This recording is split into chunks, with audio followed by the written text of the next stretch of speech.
Tegenwoordig kunnen de agrariërs gebruik maken van de modernste apparatuur. Dit was in vroegere tijd heel anders. In Kasterij keken ze afgelopen zaterdag en zondag terug op deze tijd. Afgelopen weekend stond het vroegere boerenleven in Kastenraai centraal. Stichting Heemkundig Genootschap Kastenraai onthulde op zaterdag een monument dat symbool staat voor alle noeste arbeid die de boeren vroeger op hun boerderijen en landerijen verrichtten. Het betreft een manshoog metalen beeld van een maaier met zicht en pik. Beeldend kunstenaar Twan van Rens brengt hiermee het boerenleven van voor de tijd van de mechanisatie goed tot uiting. Het vroegere boerenleven, dat ken ik uit mijn jeugd eigenlijk ook nog voor een deel. De mensen moesten heel hard werken op de boerderijen. En eigenlijk als een beetje eerbetoon aan die vroegere noeste boerenarbeid hebben wij gemeend een monument te moeten plaatsen wat dat een klein beetje symboliseert. En dat is dan geworden een maaier met een zicht en pik. Een zicht, dat is een kleine handzeis, waar vroeger dus het koren mee gemaaid werd. En de pik, dat was een houten steel, zeg maar, met een metalen punt eraan, metalen haak eraan. En daar werd dan dat koren mee in bussels gelegd. Dus dat werd nagetrokken met die pik. En dan kwamen die bussels op het veld. Dan kwamen de vrouwen en die pakten dan een klein busseltje van dat stro. En die bonden dat om die bussel heen. Dan had je een korenschoof. En die korenschoven die werden dan rechtop, met 10, 12, werden die rechtop tegen elkaar gezet. En dat noemden we in dialect, was dat een gast. Het meervoud geest. En die stonden dan op die graanvelden.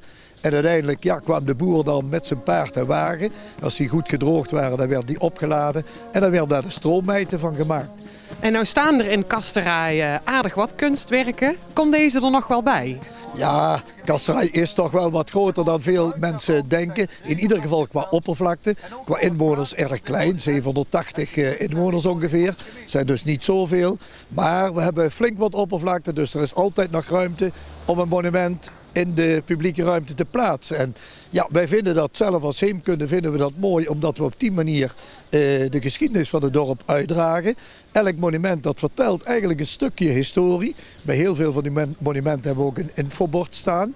Dus wanneer er toeristen komen, en die hebben hier nogal wat in verband ook met de Nico van Melo fietsroute die hier loopt. En wanneer die mensen komen, ze lezen de informatie op dat bord en ze zien het monument, dan dragen we op die manier een stuk historie uit van het dorp. En ja, dat is een van onze doelstellingen natuurlijk. Verder werd er een boek gepresenteerd en is er een grote expositie in gemeenschapshuis De Wis. Het betreft de presentatie van Boeren op de Kastenraayse zandgrond. Het vroegere boerenleven is nauwelijks meer te vergelijken met het boerenleven van nu. Moest vroeger bijna alles met de hand gebeuren, tegenwoordig gaat vrijwel alles machinaal en wordt veel door computers gestuurd. We hebben al meerdere boeken uitgegeven, maar met dit boek hadden we eigenlijk moeten beginnen.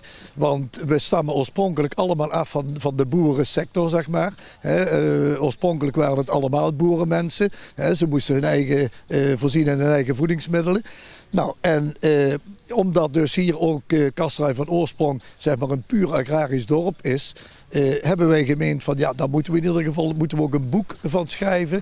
Van die sfeer een beetje naar buiten brengen, die sfeer van dat vroegere boerenleven. En niet alleen dus het boerenleven, maar ook met alle gebruiken en gewoontes daarbij. De infrastructuur, staat van alles in. Over vroeger zeg maar, periode van vanaf 1900 zeg maar tot net na de Tweede Wereldoorlog. Het boek kost €35 en daar dekken we de kostprijs niet mee. Want het totaal dat overschrijdt de €10.000. Nou ja, wanneer we 250 boeken aan €35 verkopen, zijn we er nog niet. Had dus eigenlijk €40 moeten kosten. Maar ja, we wilden toch dat het toegankelijk werd voor de mensen. Niet te duur maken, zodat eigenlijk iedereen ook het boek zou kunnen kopen. Het Heemkundeproject is een onderdeel van de leefbaarheidswedstrijd Kern met Pit. Voor auteur Jan Strijbos zal dit zeker niet het laatste boek zijn. Het is zeker niet het laatste boek, want wij hebben de gewoonte bij onze Heemkundestichting om allerlei aspecten van dat dorpsleven, om dat te beschrijven. En je kunt natuurlijk 1 boek uitgeven waarin je beknopt het onderwijs, de kerk, de middenstand, noem maar op. Heel beknopt overal een stukje van schrijft. Maar wij kiezen voor een bepaald onderwerp en dat heel uitgebreid beschrijven. En dan kun je ook al die vele foto's die we van dat onderwerp hebben, kunnen we dan in zo'n boek stoppen. Nou, wij zijn als Heemkundestichting zijn we bijzonder blij dat we op deze manier onze historie kunnen uitdragen. Op dit moment bestaan we 13 jaar en we hopen ook de komende jaren nog heel goed werk voor het dorp te kunnen doen.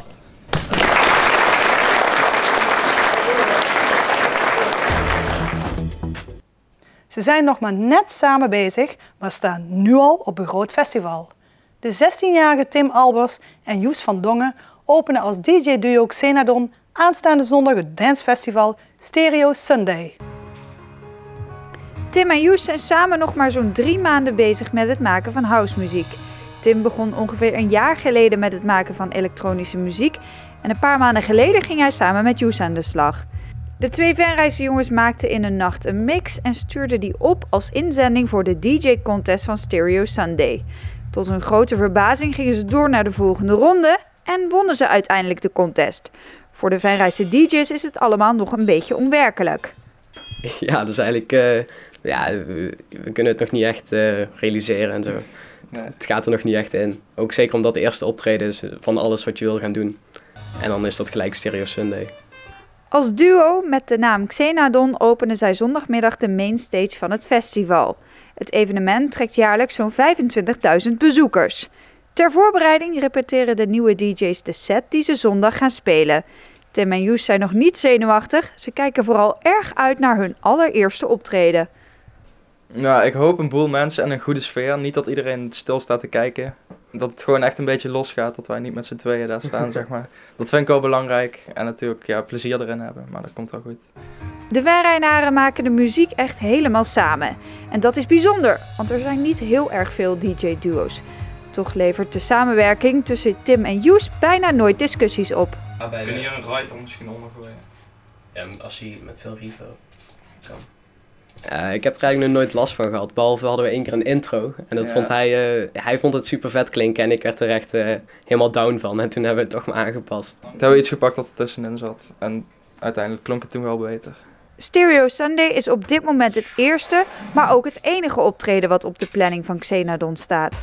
De 2 nieuwe DJ's hopen hierna meer te kunnen gaan draaien en wie weet hier later ook hun baan van te kunnen maken. Ja, als het kan natuurlijk, want van je hobby je werk maken, dat wil iedereen natuurlijk. En daar werken we ook naartoe eigenlijk, proberen we wel.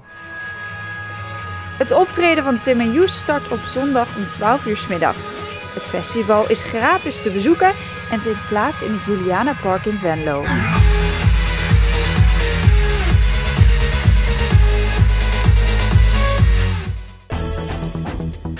Het Schouwburgbestuur moet de leningen van in totaal €290.000 die aan Theatercafé De Artiest zijn verstrekt terugdraaien. Dat heeft de voltallige raad na een lang debat op dinsdagavond van wethouder Lucien Peters geëist. De Schouwburg heeft vorig jaar Theatercafé De Artiest in eigen beheer genomen. Voor een verbouwing van het café heeft de Schouwburg een lening van €100.000 aan de artiest verstrekt. En dat kan niet, vindt de raad. Het subsidiegeld dat naar de Schouwburg gaat is bestemd voor het culturele gedeelte en niet voor de horecatak. Bovendien betekent het ook oneerlijke concurrentie ten opzichte van andere horecabedrijven. Na een lang debat waarbij de wethouder weinig vragen van de partijen kon beantwoorden, stelde fractievoorzitter van de PP2 Carla Brugman de vraag of het college de lening oneigenlijk gebruik van subsidiegeld vindt. Daar had wethouder Peters geen antwoord op. Ja, voorzitter. Ik had een vraag gesteld en ik heb dus nog geen antwoord gekregen. Nee. En mijn vraag had niets te maken met de jaarrekening, maar het was een principiële vraag of men wel of niet vindt dat er een eigen gebruik is. Dat vind ik jammer dat er geen antwoord op is en daarom ben ik op. Nou ga ik het schorsing aanvragen. Want wij hebben toch als raad daar wel een principieel gedachte over, dacht ik zo. In de schorsing staken de 8 fractieleiders de koppen bij elkaar. Na de korte onderbreking nam fractievoorzitter van het CDA Toon Lone het woord. De voltallige raad had besloten dat de leningen die aan de artiest zijn verstrekt terug moeten worden gevorderd. Want de raad vindt in ieder geval wel dat er sprake is van oneigenlijk gebruik van het subsidiegeld. Er zijn afspraken gemaakt met de studie die we met Schouwburg hebben. En daar staat gewoon in dat een lening verstrekken zonder toestemming van sowieso niet mag. Dus dat hadden ze sowieso moeten doen. In tweede plaats is dat wij niet gewenst vinden dat voor de horeca die zijn eigen beheer wil gaan nemen, daar een lening vanuit gemeenschapsgeld betaald gaat worden. En daarom moet wethouder Lucien Peters nu hard aan de slag. Binnen 2 weken moet hij voorleggen hoe de leningen worden teruggevorderd. De eerste stappen daarvoor zijn in ieder geval gezet. Ik heb na afloop van de vergadering met mijn ambtenaren afgesproken, ga nu eens kijken van welke stappen we daartoe moeten zetten. Daar wordt nu aan gewerkt. Gisteren hebben we tijdens een andere collegebijeenkomst er al kort over gesproken. Welke kant gaan we daarmee op? Dat wordt nu uitgewerkt, want we hebben de afspraak met de raad gemaakt dat we binnen 2 weken met een plan van aanpak daarvoor komen. En dat gaan we gewoon doen. De vraag is nu, waar is nou precies het misverstand ontstaan over het wel of niet kunnen verstrekken van leningen? En hoe kan het dat de Schouwburg deze lening zomaar aan de artiest heeft kunnen verstrekken? Tijdens het spreekrecht kwam voorzitter van de Schouwburg Jos Vervoort aan het woord. Hij legde aan de hand van 2 redenen uit waarom de Schouwburg geen toestemming aan het college heeft gevraagd voor een lening voor de verbouwing. De eerste reden is dat vorig jaar we meerdere malen gesprekken hebben gevoerd met de wethouder, met het college, indirect met het college. Dat het college destijds heeft aangegeven dat wij geen toestemming nodig hebben voor het aankopen van theatercafé de Artiest. We hebben wel met de wethouder en ook met het college gesproken over de facelift en het geld wat daarvoor nodig is. Maar we hebben eigenlijk geen toestemming gevraagd omdat we dat vorig jaar ook niet nodig hadden. En omdat we van mening zijn dat de statuten in elk geval of bestuursreglement aangeven waarin wij denken dat we kunnen beschikken over de bestemmingsreserves die we hebben. Er zijn dus wel meerdere gesprekken gevoerd tussen het college en het bestuur van de Schouwburg. Ook een jaar geleden, tijdens de aankoop van de artiest. Volgens Peters is het toen echter niet over de verdere financiën gegaan. Nee, er is niet verder gesproken hoe dat gefinancierd zou worden. Hoe kan dat? Dat is toch iets, als het ook om subsidiegeld gaat, dat besproken moet worden? Ja, maar daar zit je dus op dat snijvlak, hè, waar ik net mee begon van, we hebben in het verleden een aantal afspraken met elkaar gemaakt en in het geval van de Schouwburg weegt dat extra zwaar. Want er zijn in het verleden problemen geweest waar gemeenschapsgeld, in elk geval waar de indruk bestond dat het gemeenschapsgeld oneigenlijk werd gebruikt. En dus dat is een extra aandachtspunt erbij. We hebben nu misschien te veel op de koers van loslaten gezeten en te weinig op de koers van controle. In het debat kwamen de wethouder, het college en het Schouwburgbestuur flink onder vuur te liggen. Tino Zandbergen van Inventief vond het onbegrijpelijk dat het college een jaar geleden instemde met de overname van de horecatak zonder de financiële consequenties onder ogen te zien. Er waren vanuit meerdere partijen veel vragen over hoe de gang van zaken nu precies is gegaan. En op de meeste van deze vragen kon wethouder Lucien Peters geen antwoord geven. En dat zorgde voor ergernis bij diverse partijen. Voor Carla Brugman van PP2 heeft dit ook invloed op het vertrouwen in de wethouder. Je hoort dat het bestuur van de Schouwburg zegt, wij hebben afgesproken met elkaar dat we die lening zouden kunnen verstrekken aan de artiest. En er is over gesproken. En het blijkt dat de wethouder dat niet weet. Ja, hoe kan het dan? Dan daalt toch wel mijn vertrouwen. Brugman vindt echter dat het toestaan van dit oneigenlijk gebruik niet alleen de wethouder valt te verwijten. Het college heeft volgens haar niet goed nagedacht over eventuele gevolgen. Nou ja, je kunt je afvragen, heeft het college zitten te slapen? Want als er al een hele tijd geleden over die lening gesproken is en het college heeft stukken gezien, maar heeft daar nog steeds geen besluit over genomen. En dan vind ik dat wel heel traag van het college. Dus ik vind het niet alleen de wethouder, ik vind ook dat het college niet goed gehandeld heeft. Naast het terugvorderen van de leningen wordt er nu ook nagedacht over hoe dit soort situaties hierna voorkomen kunnen worden. Het CDA vindt dat er meer duidelijkheid moet komen over wat nu de regels voor de Schouwburg zijn omtrent het gebruik van subsidie. De afspraak moet wat helder gemaakt worden, wat aanscherpt worden en de controle daarop moet ook verbeterd worden. En dan moeten we niet op de stoel van het bestuur gaan zitten, maar we moeten gewoon zorgen dat het bestuur duidelijk weet wat hij kan, wat hij niet mag, hoe daarmee om te gaan. Hoe de wethouder de lening gaat terugvorderen, dat wordt in het plan van aanpak besproken. Binnen 14 dagen moet Peters een plan van aanpak presenteren. En wat voor invloed het besluit nu op de facelift van de artiest gaat hebben, dat is nog onduidelijk. Dinsdagavond, na het debat, gaf voorzitter Jos Vervoort aan dat de verbouwing in september gaat plaatsvinden. Of dat over 2 weken nog steeds zo zal zijn, is natuurlijk afwachten. Groep 8 van basisschool De Kruutwis is klaar voor de komende wedstrijd Nederland-Costa Rica. In volle ornaat bereiden de kinderen zich met allerlei activiteiten voor op een mogelijke overwinning. Ja, het WK leeft natuurlijk heel erg in Nederland, ook bij ons op school. We hebben onze school ook helemaal in het oranje. In oranje. En ook in de klas hebben we een WK-pool gedaan waarin de kinderen konden voorspellen wat verschillende uitslagen zouden worden. Ja, natuurlijk nu Nederland zo ver gekomen is leeft het enorm. In de pools kon je zeg maar stemmen van Nederland tegen Spanje hoeveel het werd. En als je het goed had, kreeg je dan zoveel punten. En als je de meeste punten had, dan was je eerste. Niet alleen de kinderen leven mee met het Nederlands elftal, de hele school is betrokken. Ook met de leerkrachten hebben we een WK-pool gedaan. En ook wij zijn bezig met het voorspellen van de uitslagen. En ook het jeugdjournaal wordt regelmatig terugbekeken in de klassen. En ook daar is altijd een WK-item.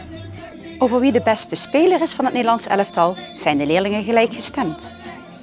Memphis Depay. Nou, Robin die versnelt ook heel veel soms. En dan haalt hij zeg maar de spelers ook in. En ik denk dat hij ook een hele goede kans maakt om te scoren. Ja, ik vind dat ze heel goed spelen. En ja, 4 jaar geleden ook in de finale gekomen. En ja, ik hoop dat het dit jaar ook weer lukt. En wat vind jij van het Nederlandse elftal? Dat ze heel goed spelen en dat ze ook elke wedstrijd winnen, dat is ook wel heel goed. Het Nederlands elftal speelt morgen om 10 uur de belangrijke kwartfinale tegen Costa Rica. Dames van de Kruutwis, wat gaat het morgen worden?